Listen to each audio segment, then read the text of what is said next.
zenu mabibi na mabwana, makaka na madadas.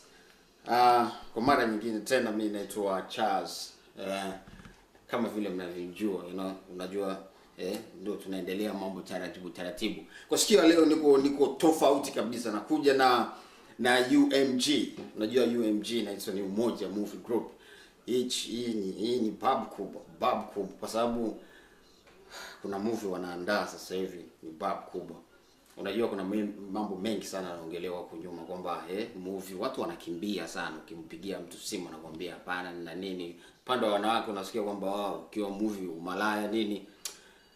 Mimi nakuomba ongea na UMG. Sasa hivi wako bab kubwa kwa sababu wanaandaa kitu kikubwa sana ambacho kitakuweka wewe mwenyewe utasema basi usiokopi, njoo, fika, fanya tu kidogo. Unajua katika maisha ni kujitolea tu.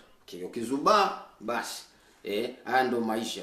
Wewe tu walianza hivi taratibu. Kwani sisi tushindwe? Wao wana nini? Wao na sisi tushindwe tuna nini? Sasa kwa hiyo ndio tunajaribu. Inabidi njoo, fika, tuongee. Hamna shida. Itakuwa taratibu. UMG iko pamoja yani. Sasa hivi wanaandaa kitu kikubwa sana. Nitakiongelea baadaye. Lakini nilikuwa najaribu tu kukupatia kwanza hizo data ndogo taratibu, lakini nitakuja baadaye, nitakumalizia kila kitu. Ujue UMG wanataka kufanya nini na wanakuhitaji niwe kwa nini. Sawa, ikaa tu hapo karibu. Najua unasubiri kwa hamu, basi nisubirie.